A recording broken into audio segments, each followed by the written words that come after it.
La siguiente presentación, bueno, pues nos la va a dar Aurora Lasaleta y bueno, su título es El reto de reconstruir la identidad cuando el daño cerebral es invisible.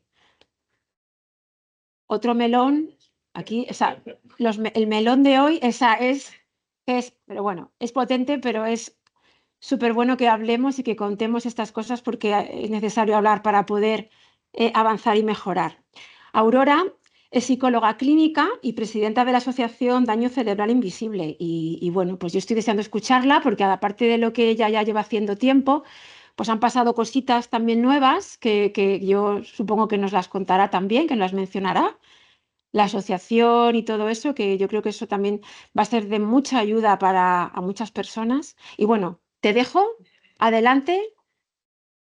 Bueno, lo primero, muchas gracias sobre todo por pensar en una jornada así, en un tema tan importante y que nos toca tanto como la identidad, la no vuelta al trabajo.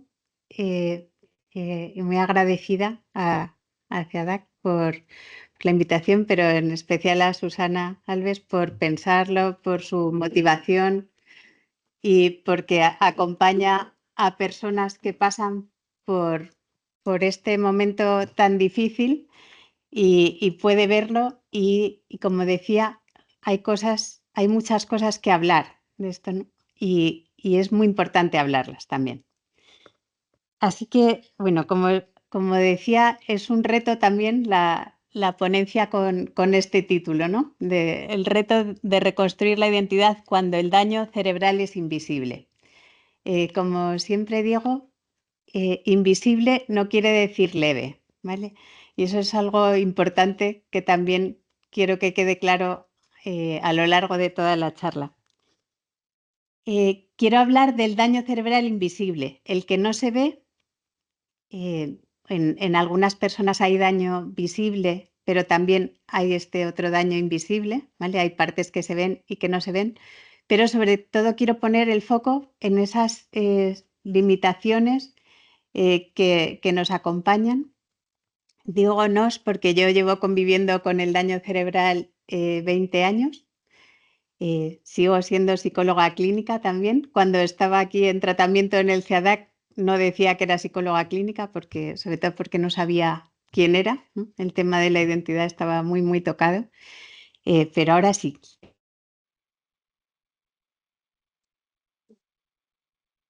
Bueno, voy a compartir mi charla también con otros testimonios, además del mío, de personas de la asociación, ¿vale? Que creo que son muy importantes y que nos van a dejar muy claro cómo afecta a la vida personal y laboral estas secuelas invisibles con las que convivimos y cómo al final se puede intentar retomar la vida después de un daño cerebral adquirido.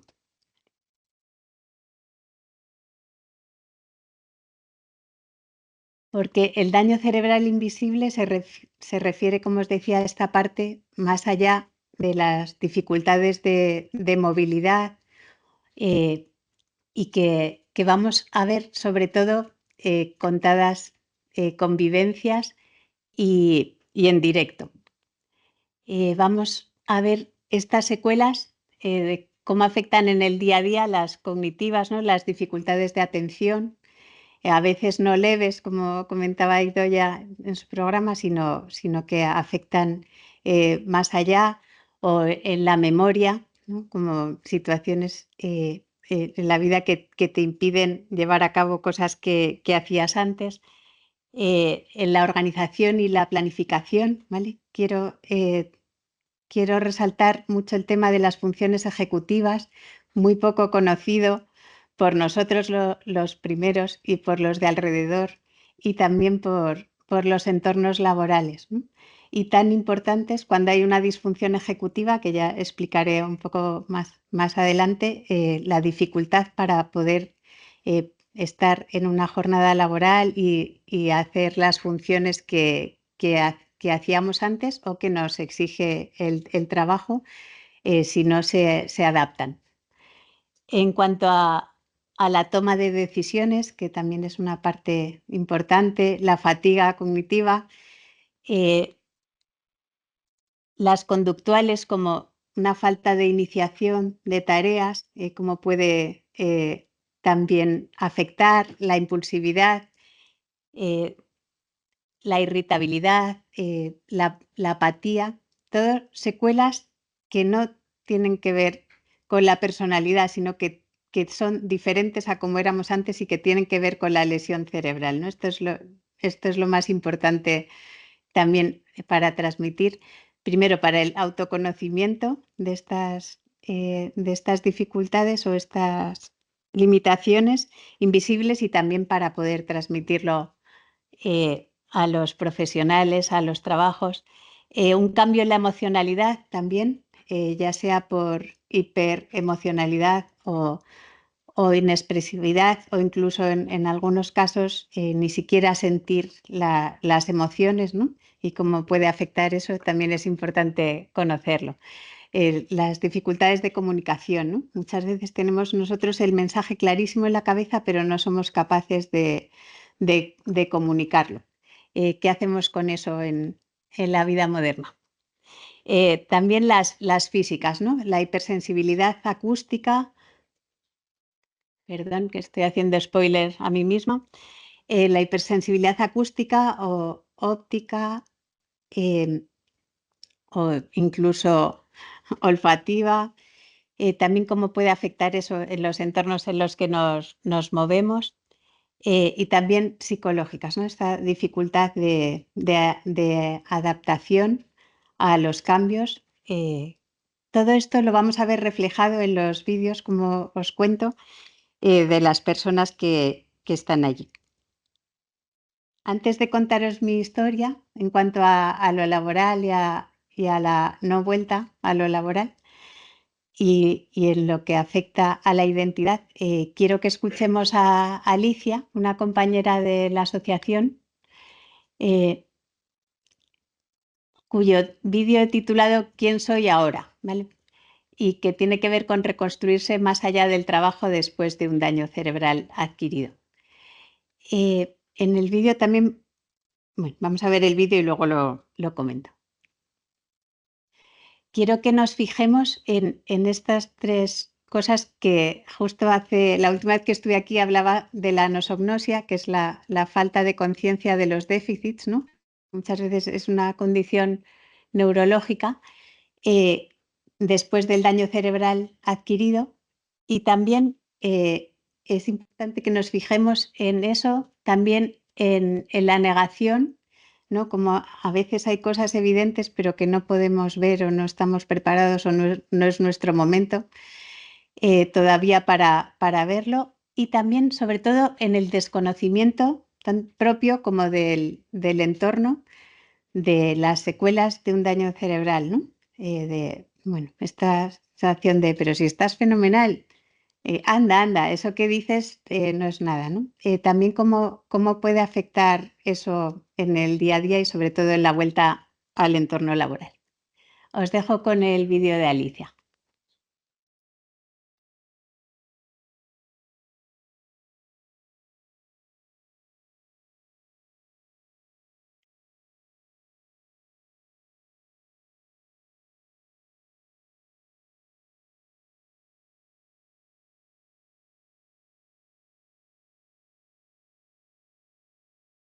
Yo tuve un accidente de moto. Vamos, yo iba de paquete en la moto y chocamos contra un coche. Bueno, un coche se saltó un semáforo, ese lo esquivamos y el de detrás dijo, pues yo, si este pasa, yo también.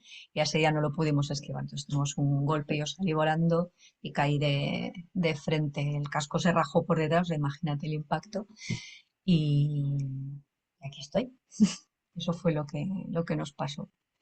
El accidente fue hace 15 años y yo bueno, soy ingeniera de telecomunicaciones y mi trabajo tenía que ver con las telecomunicaciones. Yo antes vamos, tenía puestos más técnicos Pero en ese momento de mi carrera profesional, pues ya lo que llevaba era la responsabilidad de grandes cuentas de telecomunicaciones.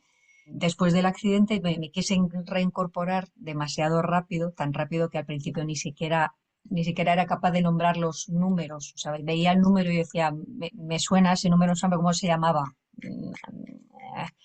Hasta ese punto. Entonces, claro, luego volví otra vez a estar de baja y me reincorporé como 7 meses, casi 8 meses después. Después de tener el accidente, cuando yo volví a casa me di cuenta, claro, además es que, digamos que por fuera no me había hecho nada, no tenía ninguna herida, de hecho, ni en los brazos, nada, nada, nada de nada. Entonces, me costó darme cuenta de que pasaban cosas en mi cabeza, porque me dieron de alta relativamente rápido, estaba en pocos días en mi casa y me di cuenta de que porque estaba jugando con mi hijo, que entonces era muy pequeñito, tenía 3 años, estábamos jugando al dominó y no pillaba yo cómo iba el dominó. Y luego es que recuerdo perfectamente ese día decir, o sea, ¿qué es esto?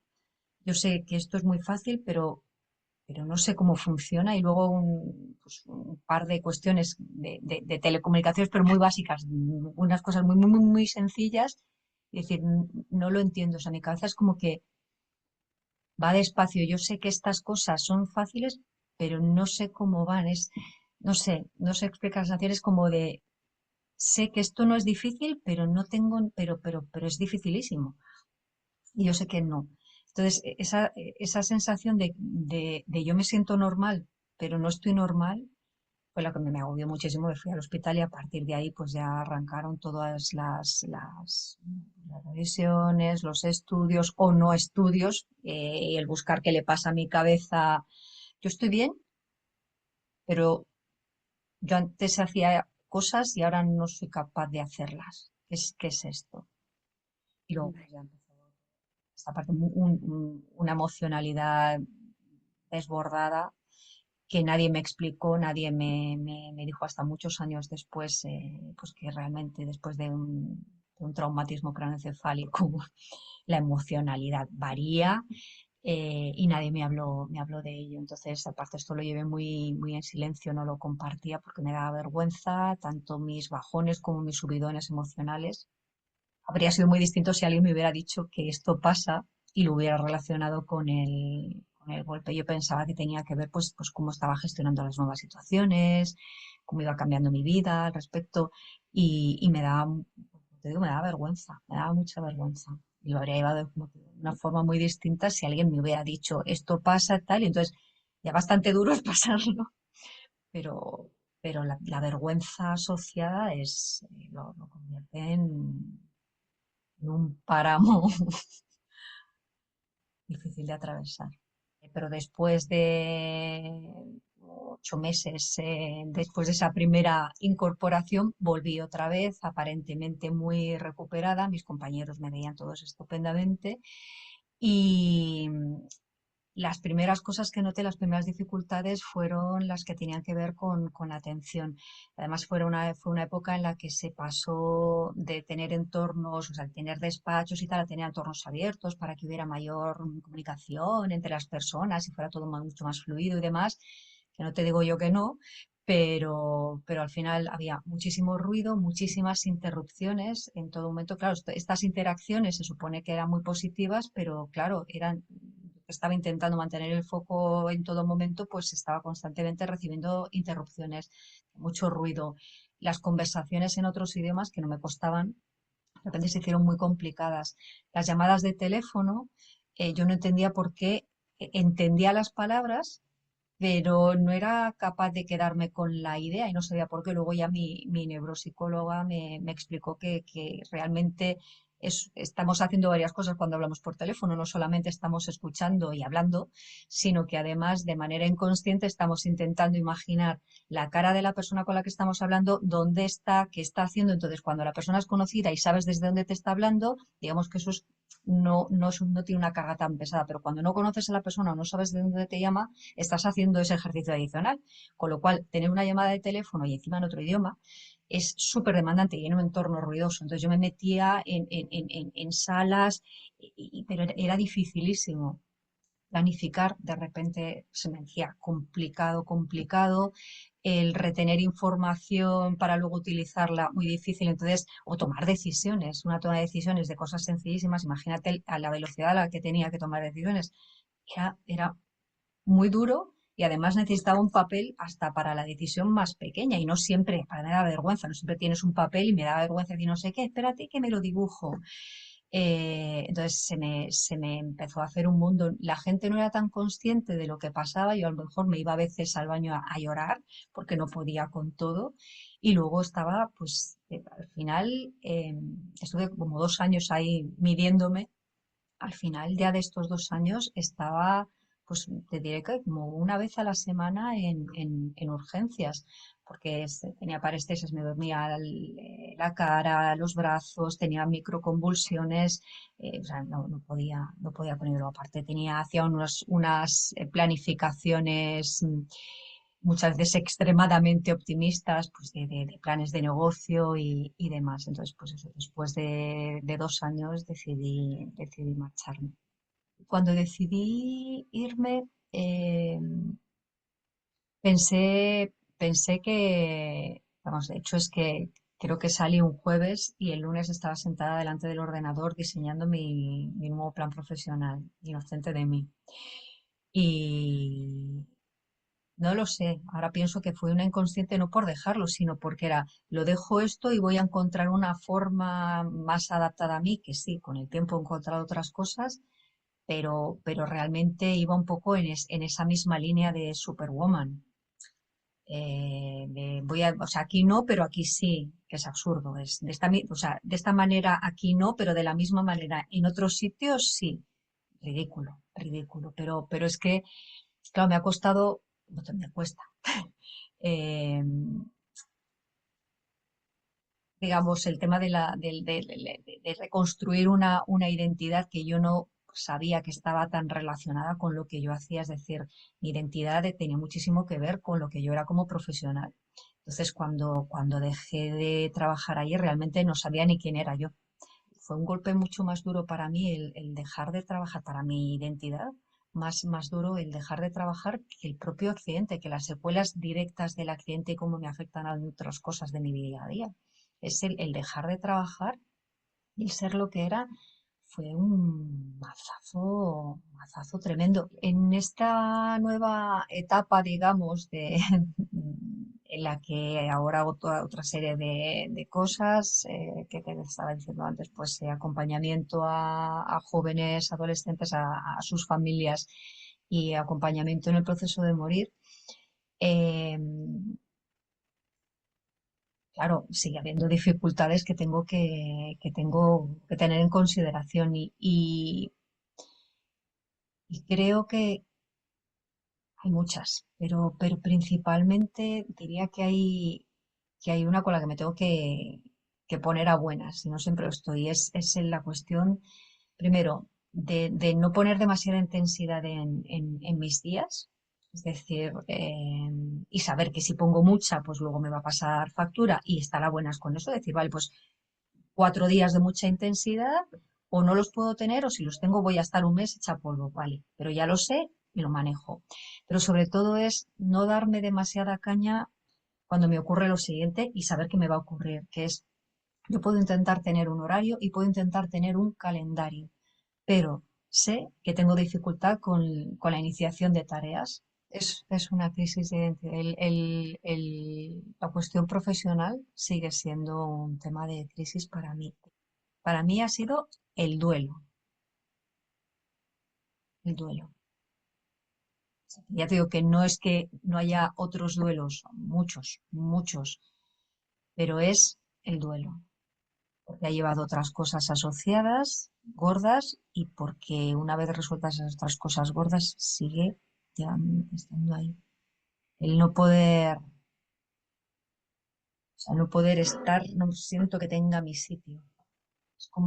Es que me vuelve a salir la cuestión de dignidad. Siento como indigna. Indigna, sí, es que es como la palabra que más me viene. Y quiero recuperar mi autodignidad. No me la tiene que dar nadie, no es que nadie me esté diciendo nada, o sea, soy yo, soy yo.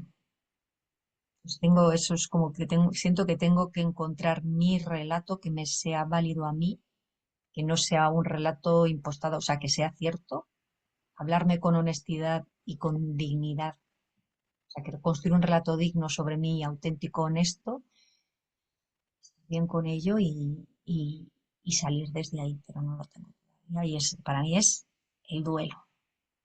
A lo mejor es que no tengo hecho el duelo todavía, yo creo que sí. Yo creo que no es que no haya hecho el duelo y que no esté cerrado, es que todavía no, a lo mejor sí, pues el duelo, el grande. Cuando dejé mi empresa, estaba tan fuera o sea, no sabía quién era yo, porque yo era aquella que, que no había ido a recoger a mi hijo hasta entonces al colegio. Pues lo iba a recoger los primeros días con el traje y los tacones. Y incluso los primeros, yo creo que la primera semana pues, hasta con el maletín, porque no sabía quién era yo si no era aquello, era Dios mío, ¿dónde estoy? No sé, es que ahora pienso en aquello y me parece una confusión total, es que era confusión total, si no soy eso, ¿qué soy? Ahora ya no estoy ahí, aunque no tenga resuelto el tema de qué soy, pero desde luego aquello era de verdad de confusión total, de confusión total.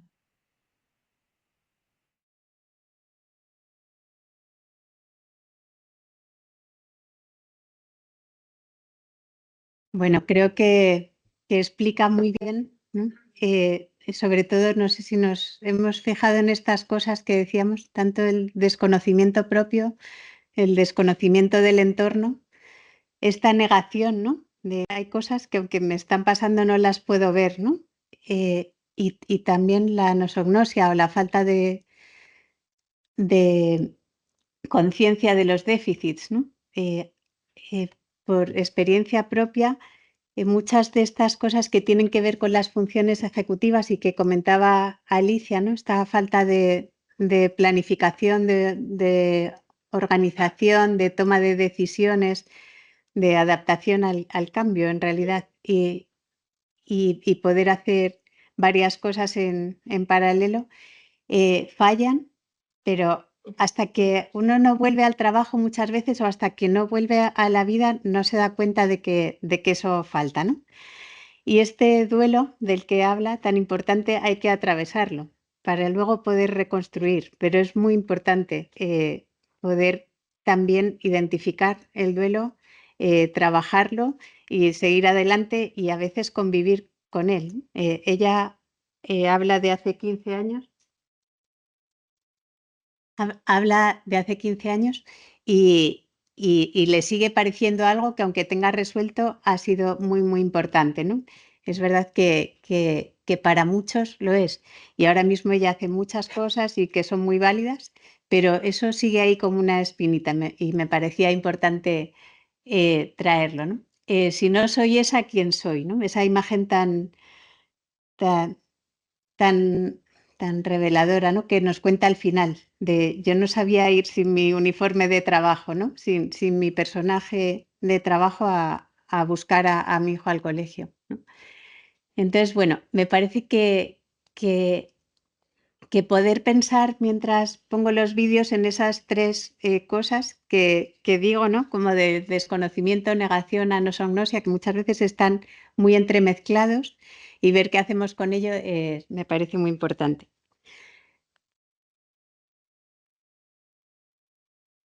Bueno, mi experiencia personal, yo creo que la conocéis muchos, pero para los que no conozcan, en 2005, o sea, hace 20 años, tuve un traumatismo craneoencefálico grave con un coma inducido, neurocirugía de urgencia, muchas fracturas físicas que requirieron reposo y luego también muchos problemas de movilidad. Pasé por silla de ruedas mucho tiempo y y mucha rehabilitación física, toda la atención iba a lo físico, ¿no? Y poco a poco una apariencia de normalidad hizo que todo el mundo empujara y también la sanidad y los profesionales con los que me iba encontrando a una vuelta al trabajo y yo misma, ¿no? Por este desconocimiento, por esta negación, por esta falta de conciencia de los déficits. A mí me llamaban, yo trabajaba como psicóloga clínica en un centro de salud mental en la Comunidad de Madrid, en un centro de salud mental público, y atendía a distintas personas en psicoterapia individual y de grupo. Me encantaba mi trabajo. Había sacado el PIR en su día y había conseguido una plaza. En Madrid estaba encantada. Además, habíamos empezado un equipo nuevo de gente joven. Era joven, hace 20 años, y, y todos estábamos con la ilusión de poder ofrecer un servicio que no se había ofrecido en esa zona de Madrid hasta entonces. Bueno, pues para mí era también lo máximo, ¿no? Y cuando yo estaba pensando en volver a trabajar, sin embargo, había muchas cosas con las que me encontraba y que no entendía y que estaban por dentro, ¿no? Y que la gente desde fuera no las veía. Pues la inexpresividad, me afecta muchísimo lo que me cuentas, pero me dicen, pero bueno, es que, no sé, estás pasota, tal. Y yo decía, no, pero me daba cuenta que no era capaz de expresar impulsividad verbal, soltaba lo primero que pensaba y no era nada políticamente correcta, independientemente del entorno. La hiperacusia, ¿no? Lo que decían en este ruido yo no puedo trabajar, o sea, si hay ruido o hay una conversación aquí, yo no me puedo concentrar. Eh, lo de programar y anticipar, incluso las cosas de casa habituales, era complicadísimo. Esta falta de impulso de la que hablaba Alicia, ¿no? Falta de iniciación o apatía, que desde fuera dirían, estarás deprimida. Y yo decía, bueno, o sea, obviamente me afecta, pero estoy feliz también de estar viva y de poder seguir cuidando a mis hijos. No es exactamente, yo no soy psicóloga de mí misma, obviamente, pero creo que no es depresión, ¿no?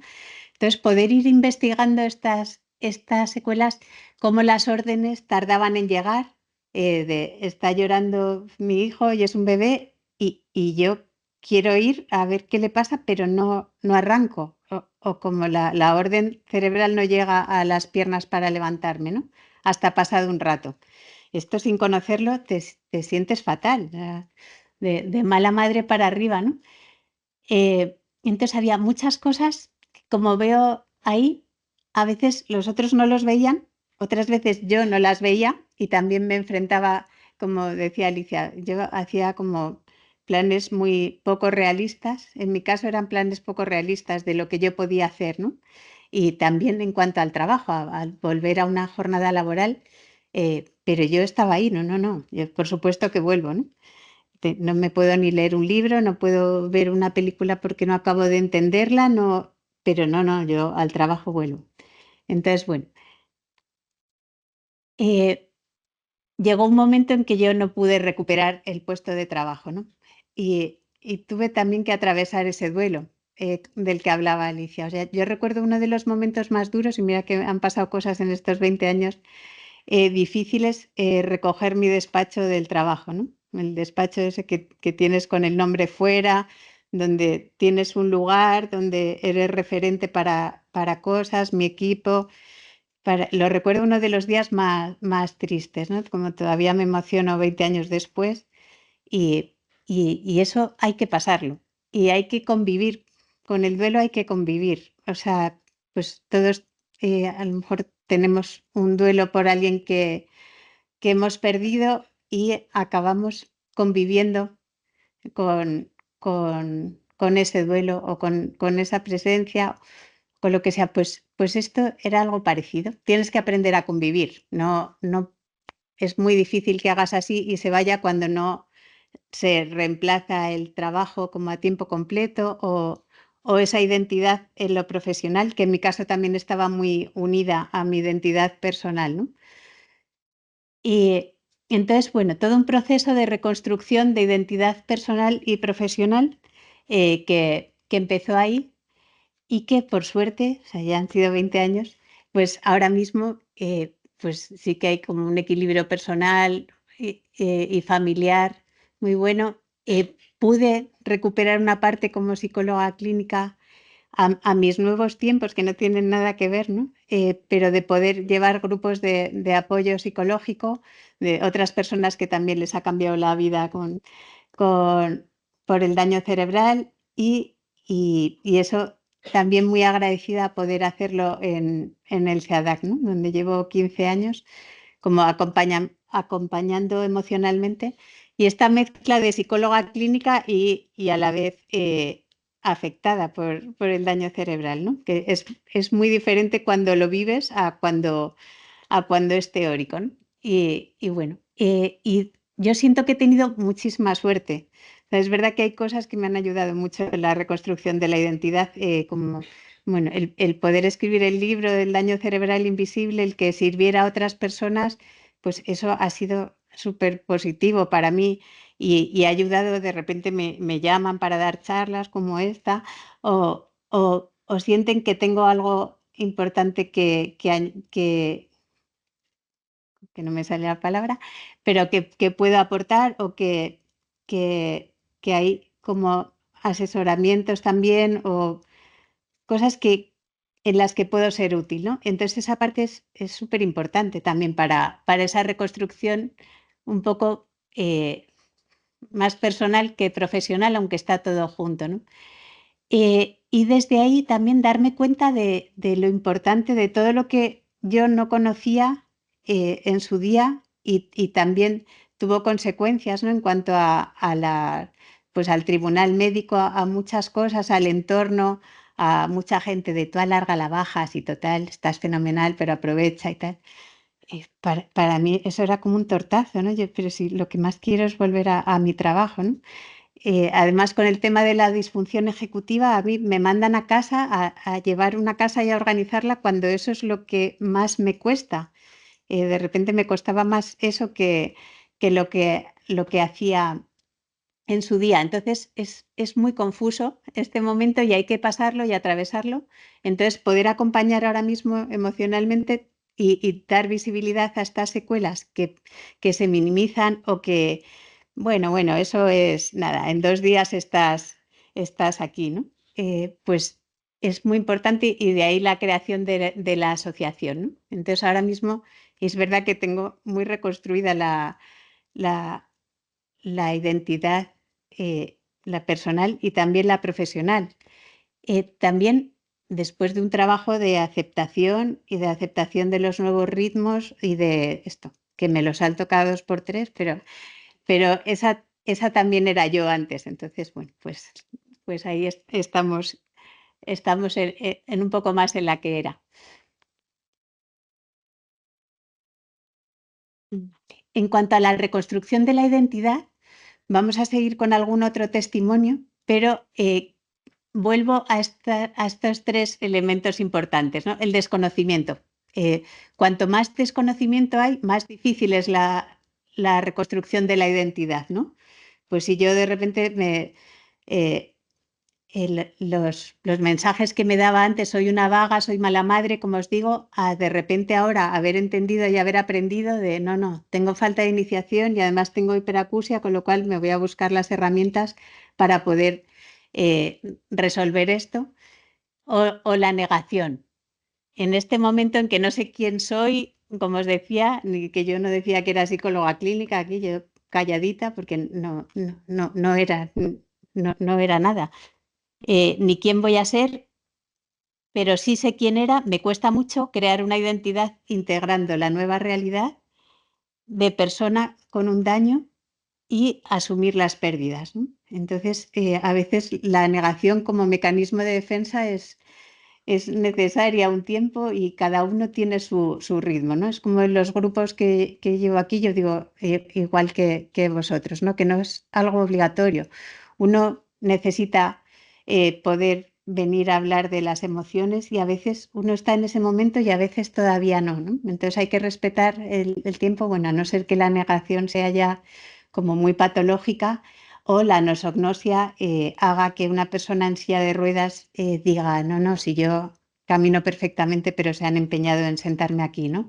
Entonces, bueno, pues es verdad que estas tres cosas hay que tenerlas muy en mente también en los grupos y los grupos ayudan mucho a ellas, como vamos a ver. Vamos a ver otro vídeo donde también el desconocimiento del entorno pues tiene consecuencias importantes en la vida laboral y en la no protección también social y económica y administrativa de la persona, ¿no? Los empleos no están adaptados al daño cerebral. ¿Vale? De esto voy a hablar luego porque se habla del empleo adaptado, pero todavía falta mucho conocimiento sobre el daño cerebral adquirido y los empleos no se están adaptando desde, sobre todo en los temas de funciones ejecutivas que nos afectan a muchos, ¿vale? Me dolía mucho la cabeza y entonces, bueno, como Blanca es médico, Blanca mi mujer, y entonces con el hospital habló y en febrero de 2020, por aquello de las listas de espera, me hicieron una resonancia magnética y me detectaron un tumor cerebral benigno, en concreto un neurocitoma central. Era muy grande y no dejaba circular bien el líquido cefalorraquídeo, que es el que va por el sistema nervioso. Así que me dijeron que tenían que quitarlo. Yo soy ingeniero en informática de 2007 y trabajaba desde 2011 en una empresa tecnológica muy conocida como programador. Eh, Intenté volver a trabajar cuando el INS me dio el alta en 2022. Intenté volver a trabajar, me hicieron un reconocimiento médico estándar, analítica, examen físico, pruebas de visión, de audición y todo eso, pero no se les ocurrió hacerme un test neuropsicológico, por ejemplo. Entonces, claro, me reincorporaron, digamos, sin más y, y no salió muy bien. En realidad lo que yo quería era volver a trabajar. Durante toda la rehabilitación, em, claro, eso, yo lo que quería era volver a trabajar, volver a lo mío, ser un ave fénix, ¿no? Que resurgiera de sus cenizas y volviera. Pero claro, ese era el relato que yo quería contar, pero no fue posible. Sí, sobre todo lo mío son secuelas de memoria, tanto anterógrada como retrógrada, y, y luego temas de planificación. Entonces, claro, cuando yo intenté volver a trabajar, em, yo empezaba con una tarea, la tarea la tenía que dividir en subtareas, hasta ahí bien. El problema era que cuando terminaba una subtarea, yo no recordaba para qué la estaba haciendo, ni cuál era el contexto de la tarea principal. Entonces, cuando mis superiores me preguntaban qué estaba haciendo y para qué, pues yo no sabía muy bien qué decirles y tampoco sabía bien cómo volver al contexto de la tarea principal. Eh, entonces, y eso incluso con la precaución de apuntármelo todo y tal. Entonces la sensación que yo transmitía era de que estaba un poco perdido. Mi jefe llegó un momento en que tuvo una charla conmigo, me dijo que iba a mi bola y que no, claro, era la sensación que yo transmitía. Eh, pero claro, ese día yo comprendí que mi vida profesional, tal y como yo la conocía, había terminado. Em, yo recuerdo que ese día, eso sí se me quedó grabado, ese día me levanté de la mesa del ordenador, me fui a donde estaba Blanca y me eché a llorar como un niño. Yo no lloro casi nunca. Eh, mm, no sé, por aquello que nos han educado a lo mejor de que los hombres no lloran, o no sé. El caso es que no lloro. Pues ese día me eché a llorar como un niño. Y, y mi mujer me dijo bueno, que fuéramos al médico de cabecera, que le explicáramos la situación y el médico de cabecera me dio una nueva baja. Me sentó muy mal porque yo precisamente estaba haciendo un esfuerzo, eh, digamos, adicional por, por poder seguir el hilo de lo que estaba haciendo y poder hacerlo bien, ¿no?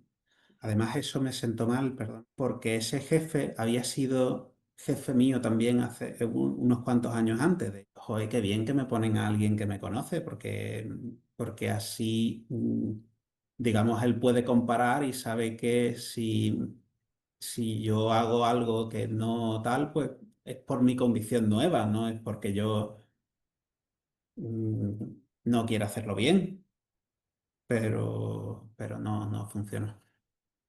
Me reconocieron una incapacidad permanente total, que es que no puedes dedicarte a tu profesión habitual, pero se supone que a algunas sí te puedes dedicar, pero tampoco te dicen cuál. Yo creo que no, porque incluso en el día a día en casa es que eh, pues no sé, estoy comiendo y mi mujer me dice, oye, pues ve a la cocina y tráete una botella de agua, ¿no? Yo voy a la cocina y cuando llego a la cocina digo, espérate, yo tenía que traer algo, pero yo no me acuerdo qué. Y como esas, millones. Para el trabajo en el que tienes que cambiar de contexto millones de veces, pues a ver cómo lo hace. En cualquier trabajo, porque, porque no sé, imagínate, cajero de un supermercado, ¿vale? Pues te dice un compañero que si lo relevas un momento porque tiene que hacer no sé qué, pero tú estás cobrando a un cliente y cuando terminas de cobrar, ¿te acuerdas de que el otro compañero te ha dicho que lo releve? Es complicado. La memoria de trabajo, si es que el nombre lo dice. Es un proceso de duelo complicado. Yo siempre he sido un tío que se ha tomado muy en serio su trabajo, pero también he sido una persona que ha tenido muchas aficiones aparte del trabajo. Entonces, pues ahí me he refugiado un poco, ¿no? Eh, Me gusta pues escribir, lo dejé durante un tiempo por mis obligaciones, primero académicas y luego laborales, pero bueno, me he refugiado un poco en eso, ¿no? En escribir, me gusta la música, he aprendido a tocar el piano después de todo esto.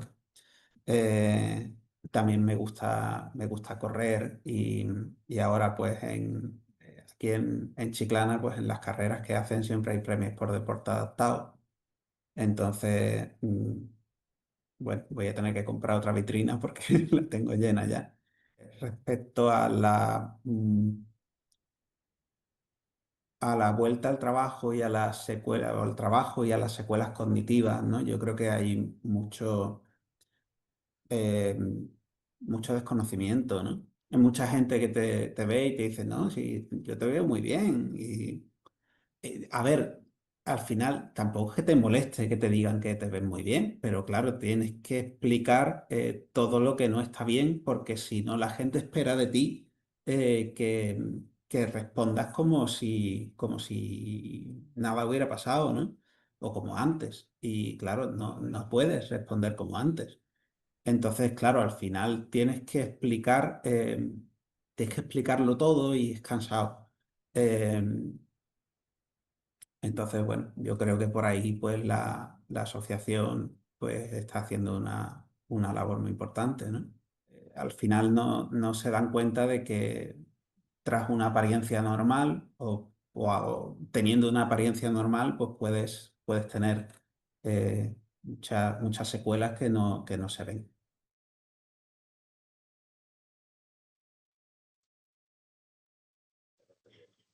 Bueno, Juan tuvo una hija hace 3 años y ahora también está feliz en su identidad como padre, ¿no?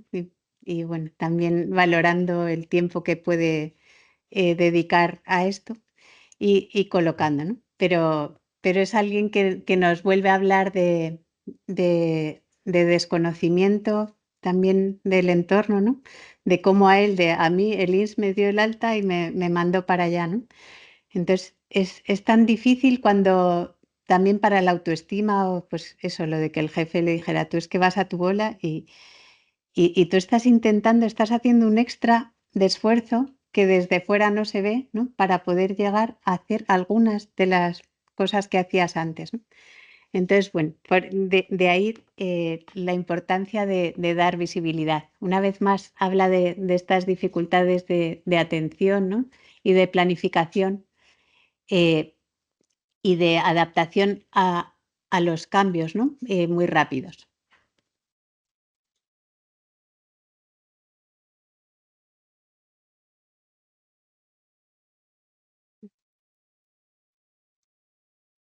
Bueno, desde los grupos de acompañamiento emocional en estas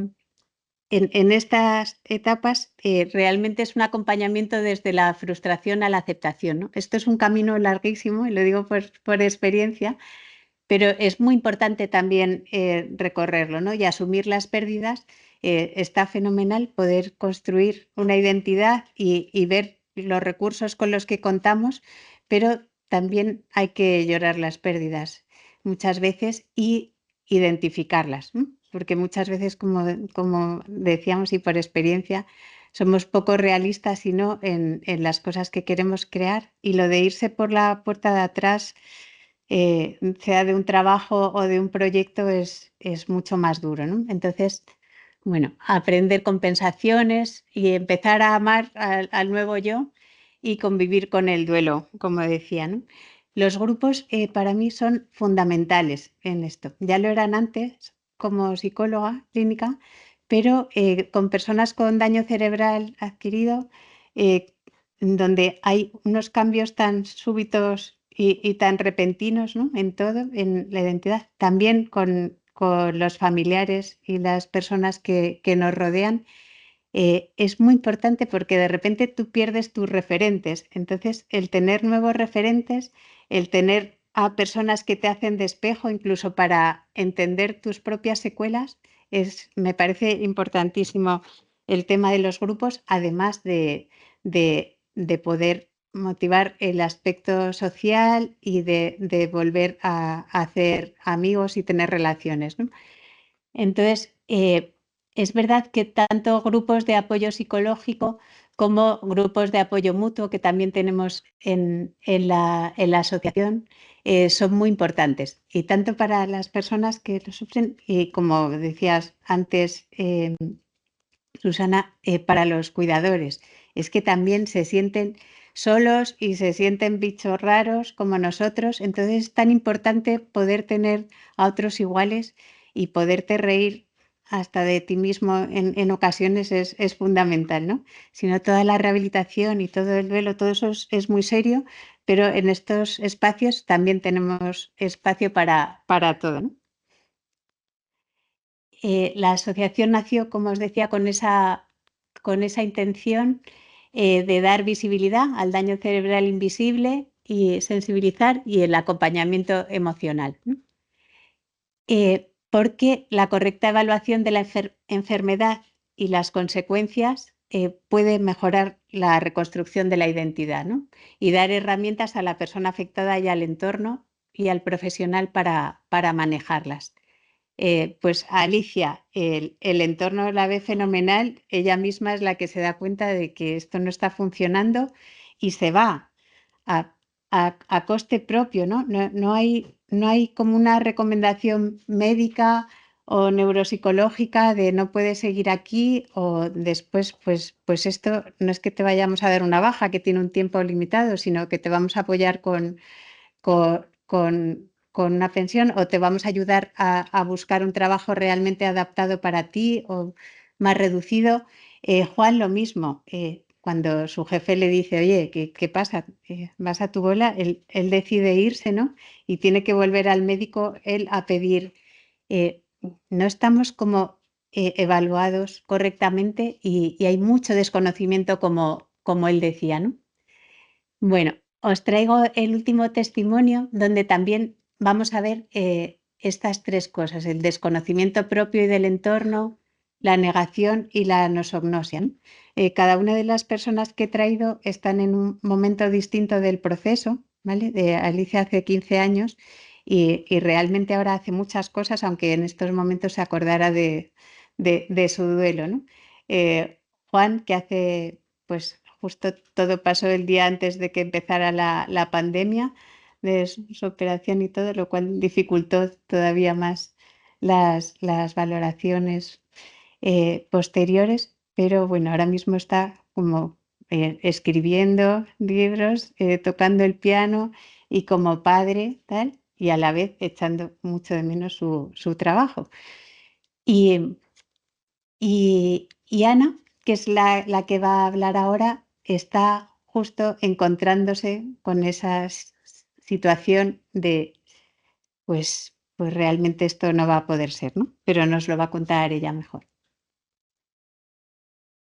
Soy psicóloga clínica, habilitada sanitaria. Yo trabajaba en un centro de la Comunidad de Madrid haciendo funciones de psicóloga y coordinadora de equipo técnico y de su dirección en un centro de personas dependientes en plena pandemia. Y bueno, debido a ser personal esencial en esa época y estrenando virus COVID, pues me infecté y debido a esa infección importante con COVID, pues se me han quedado las secuelas físicas asociadas a COVID persistente y un importante daño cerebral que tiene asociado unas secuelas invisibles importantes, pero en realidad hay una atrofia cerebral moderada, frontal, parietal, occipital y cerebelo. Así que bueno, tengo un nivel de afectación importante, aunque invisible.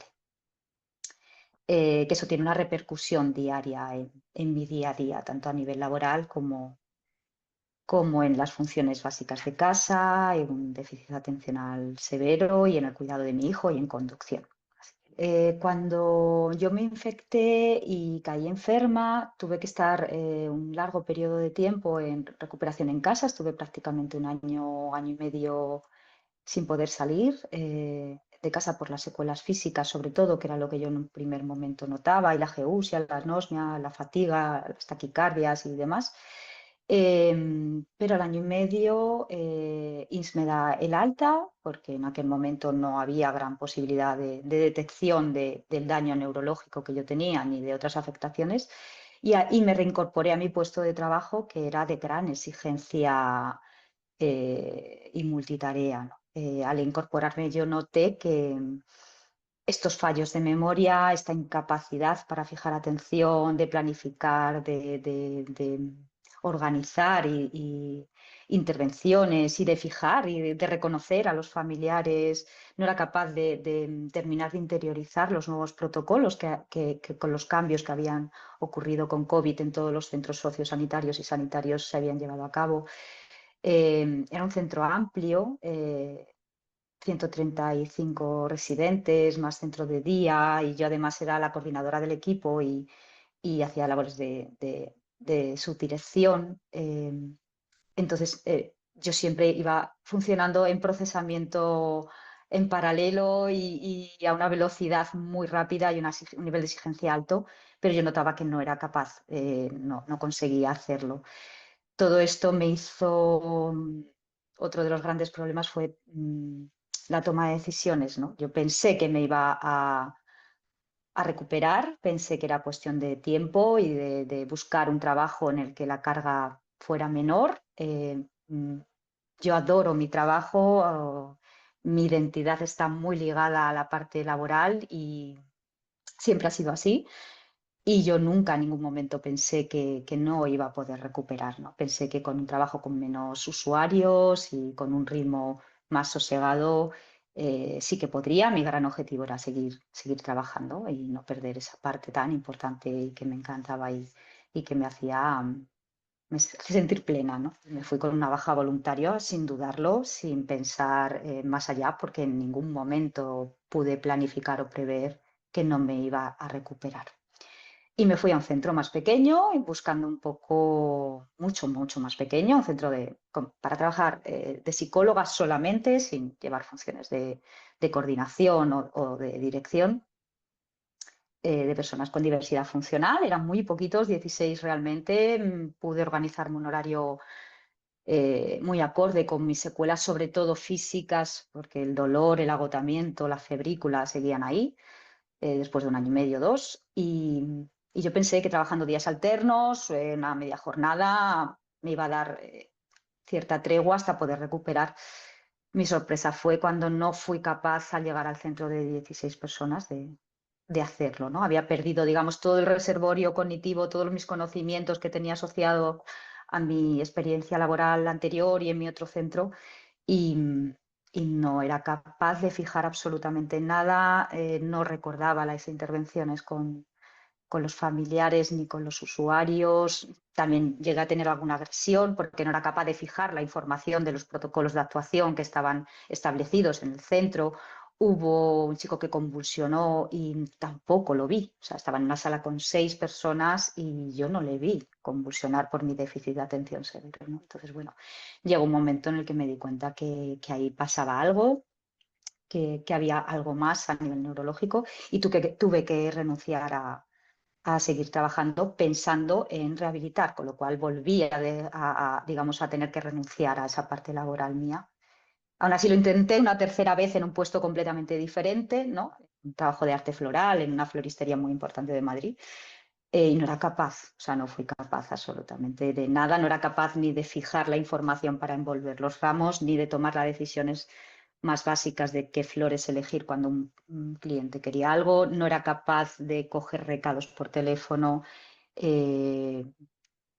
Ahí me di cuenta de que no iba a ser posible, ¿no? Al final ha sido un proceso muy largo de 5 años que prácticamente he acabado esta semana con la solicitud de dependencia y de incapacidad laboral, que la verdad es que ha sido difícil y duro para mí asumirlo.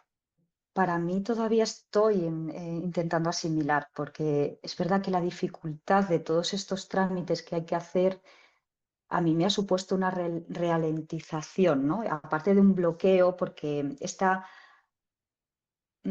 falta de conciencia, parte síndrome de impostor, un poco una nosognosia, ¿no? De el no saber, el no conocer del todo hasta qué punto vas a poder o no. Siempre cuando te gusta tu trabajo, cuando has creado tu vida alrededor de una imagen tuya laboral, ¿no? Yo adoraba, vuelvo a decir, siempre me sale decir esa palabra, adoraba el trabajo que hacía, y toda mi identidad y mi mundo giraba alrededor de él. No digo que fuera correcto, quiero decir, ahora con el tiempo he aprendido pues que el trabajo es una parte, pero no lo es todo, ¿no? Hay mucho más allá y somos mucho más allá.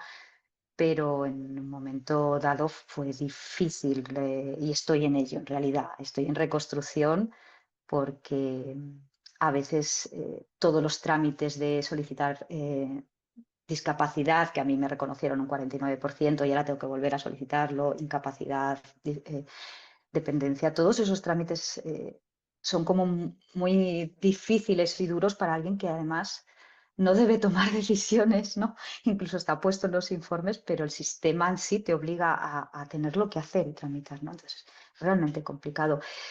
Quedarte solo con la parte emocional, yo estoy en ello. Gracias a la Asociación de Daño Cerebral Invisible y gracias a personas que he visto cómo han ido evolucionando, me voy abriendo camino y sé que tengo un trabajo largo y duro, pero esto es difícil, a mí me cuesta. Sé que hay camino, lo he visto en otras personas en las que para mí son referentes, que he ido conociendo en esa asociación, pero en realidad yo estoy en ello, ¿eh? Estoy en reconstrucción, sé que hay más allá, pero es un auténtico duelo. Bueno, una vez más vemos como invisible no quiere decir leve, ¿vale? Y además he elegido a 3 personas que creo que eran importantes sus testimonios porque hablan muy bien y desde fuera todavía se subraya más esta sensación de estás fenomenal, ¿no? Y al final, bueno, como nos ha contado Ana, hay cosas como muy básicas que no eres capaz de hacer, ¿no? Entonces, estás muy, muy solo con tu nueva discapacidad para hacer algunas cosas que nadie entiende.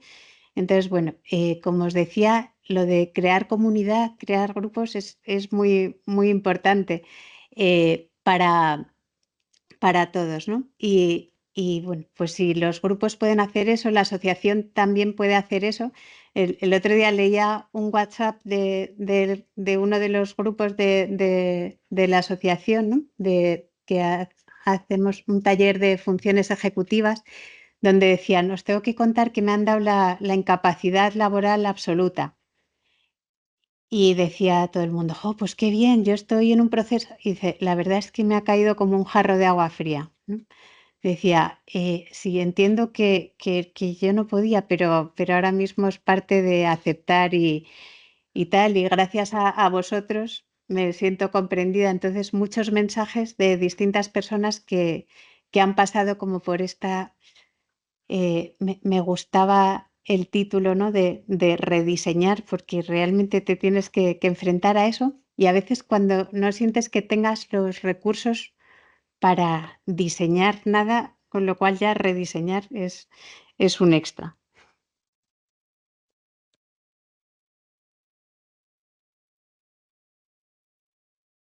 Bueno, me gustaría, antes de que pasemos a las preguntas o a lo que queráis, si queréis comentar algo, llegar a algunas conclusiones que tienen que ver con la importancia de dar visibilidad y no minimizar el daño cerebral invisible, ¿no? Yo creo que, no sé si os ha llegado como con la experiencia que yo transmito o con los testimonios que transmiten las compañeras, lo difícil que puede ser convivir con estas limitaciones que afecta mucho a la persona y a su calidad de vida y a su desarrollo personal y laboral, y cómo cuando no son reconocidas es peor todavía, ¿no? El reto de reconstruir tu identidad con un daño cerebral invisible es doblemente reto. Ya reconstruir la identidad es suficientemente difícil, ¿no? Entonces, cuando no hay un reconocimiento del daño cerebral adquirido ni en la sanidad o en servicios sociales, ¿no? La importancia de tener un código diagnóstico o de una buena valoración cuando ha habido algo que pueda suponer un daño cerebral, sea un traumatismo, un ictus, un tumor cerebral o la cirugía para extraer ese tumor cerebral o otras infecciones cerebrales o patologías, ¿no? Como hemos visto, hasta el COVID persistente pues llega a desarrollar. Entonces, cuando no hay una valoración buena, pues puede tener consecuencias muy, muy difíciles para la persona, ¿no? Pues uno se va del trabajo porque no puede y de qué vive, ¿no? Es una pena que no nos dejen trabajar un poquito y en lo nuestro eso no existe, ¿no? Como alternativa. Como decía Juan, no, si ya no es como de programador, pero yo no puedo ir a otro trabajo a una jornada completa, ¿no? O cuando la fatiga, que es una de las secuelas con las que yo llevo conviviendo 20 años, forma parte de ti, tú no puedes hacer una jornada completa de nada, de ninguno de los trabajos, sean más o menos cualificados, ¿no? Toda esa parte no se ve y no se valora. Se dice que los trabajos están adaptados, pero no están adaptados al daño cerebral, ¿vale? Sí que hemos visto como trabajos adaptados a la discapacidad intelectual y muchas veces nos colocan como en el mismo, en el mismo grupo, ¿no?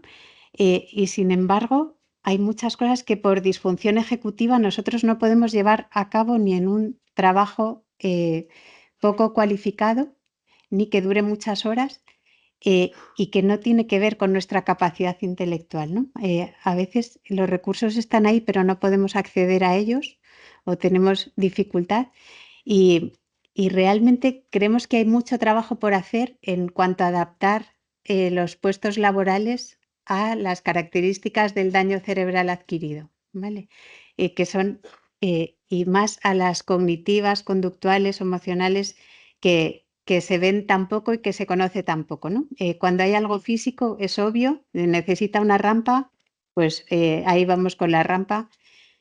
Pero cuando hay algo de no puede trabajar en coworking o en un entorno con todos y necesita su espacio, si no se educa también a la empresa, ¿no? De, ¡buah, este menudo enchufe tiene del jefe que le han puesto el despachito para él! No, perdona, es que yo no puedo rendir si no estoy en un entorno donde me pueda concentrar. Y además no puedo estar más de 3 horas. ¿Qué hago? ¿Lo hago a mi coste, lo de cogerme una reducción de jornada? Bueno, pues hay todavía mucho por trabajar, ¿no? Es muy importante atravesar el duelo y no negarlo, ¿vale? Hablábamos de la negación y a veces la negación forma parte de esto. Se niega el duelo. Entonces, bueno, pues es muy importante, la identidad se puede reconstruir, yo lo digo aquí ahora y desde luego, como os decía, he tenido mucha suerte, pero he podido reconstruirla, pero hay que atravesar el duelo, ¿no? A mí ahora cuando me dicen en los grupos, pero si a ti se te ve fenomenal, es que claro, ya, se me ve fenomenal después de 20 años, pero yo he pasado primero por una negación absoluta de no, que sí, que vuelvo, que me reservéis mi despacho de trabajo, a después a una rabia y un enfado con el mundo y después a una depresión y después ya pues a convivir con todo lo nuevo y a intentar hacer de cada día algo mejor, ¿no? Y con las nuevas herramientas y con adaptaciones. Pero eso es posible, pero no nos olvidemos de asumir las pérdidas o identificarlas, sobre todo, para no caernos por el precipicio si nos falta una pierna, sobre todo, ¿no? Entonces, cuanto más lo identifiquemos, más conozcamos, más autoconocimiento, mejor va a ser la reconstrucción de la identidad.